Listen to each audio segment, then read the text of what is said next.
So I wouldn't say that he's unpopular with the mass in Russia. There is some popularity there. There is some success.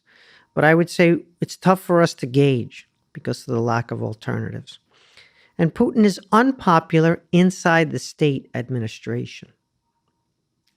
At every level, the bureaucracy of Because the those leadership. people are well informed and they understand that the country is declining, that the human capital is declining, the infrastructure is declining, the economy is not really growing, it's not really diversifying, Russia's not investing in its future.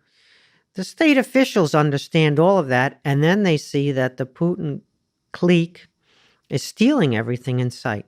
Yes. So between the failure to invest in a future and the corruption of a narrow group around the president, there's disillusionment in the state apparatus because they see this more clearly or more closely than the mass of the population. They can't necessarily yet oppose this in public because they're people, they have families, they have careers, they have children who want to go to school or want a job.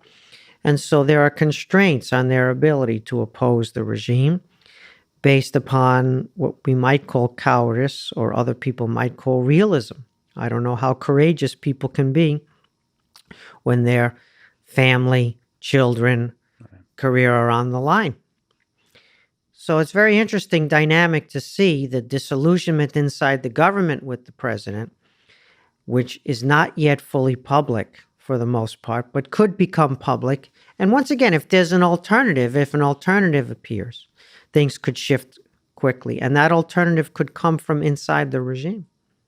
From inside the regime. But the leadership, the party, the people that are now, as you're saying, opposed to Putin, there, nevertheless, maybe you can correct me, but it feels like there's structurally is deeply corrupt.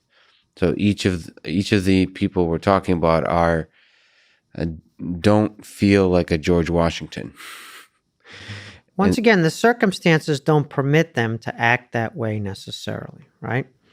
George Washington did great things, but in certain circumstances. A lot of the state officials in Russia, for certain, are corrupt. There's no question. Many of them, however, are patriotic.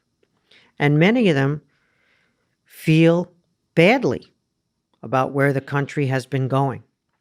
They would prefer that the country was less corrupt. They would prefer that there were greater investment in all sorts of areas of Russia. They might even themselves steal less if they could be guaranteed that everybody else would steal less. There's a deep and abiding patriotism inside Russia, as well as inside the Russian regime. So they understand that Putin in many ways rescued the Russian state from the chaos of the 1990s. They understand that Russia was in very bad shape as an incoherent, failing state almost when Putin took over, and that he did some important things for Russia's stability and consolidation. There's also some appreciation that Putin stood up to the West and stood up to more powerful countries and regained a sense of pride and maneuverability for Russia in the international system. People appreciate that, and it's real. It's not imagined that Putin accomplished that. The problem is the methods that he accomplished it with. He used the kind of methods, that is to say, taking other people's property, putting other people in jail for political reasons. He used the kind of methods that are not conducive to long-term growth and stability. So he fixed the problem, but he fixed the problem and then created even bigger long-term problems potentially.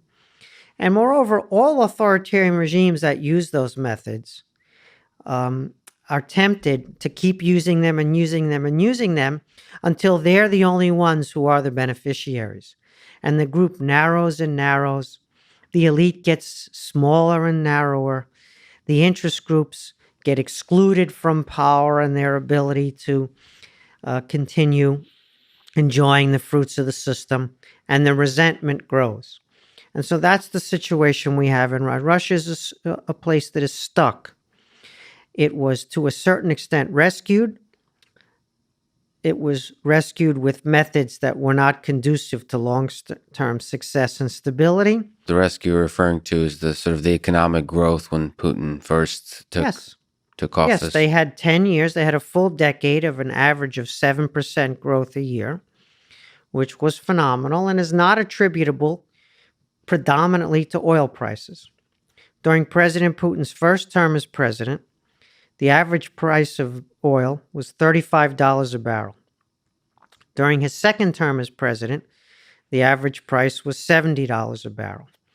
So during those two terms, when Russia was growing at about 7% a year, oil prices were averaging somewhere around $50 a barrel, which is fine, but is not the reason, because later on, when oil prices were over $100 a barrel, Russia stagnated. So the initial growth, do you think Putin deserves some credit for that? Yes, he does, because he introduced some important liberalizing measures. He lowered taxes. He allowed land to be bought and sold. He deregulated many areas of the economy.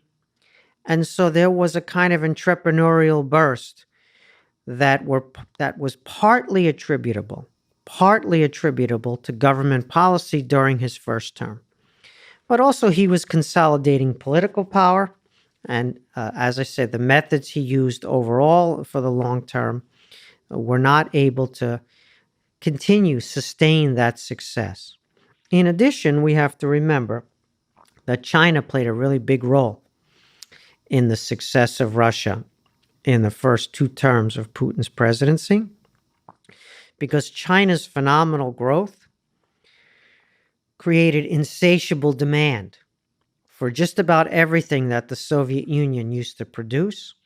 So fertilizers, cement, fill in the blank, chemicals, metals. China had insatiable demand for everything the Soviet Union once produced.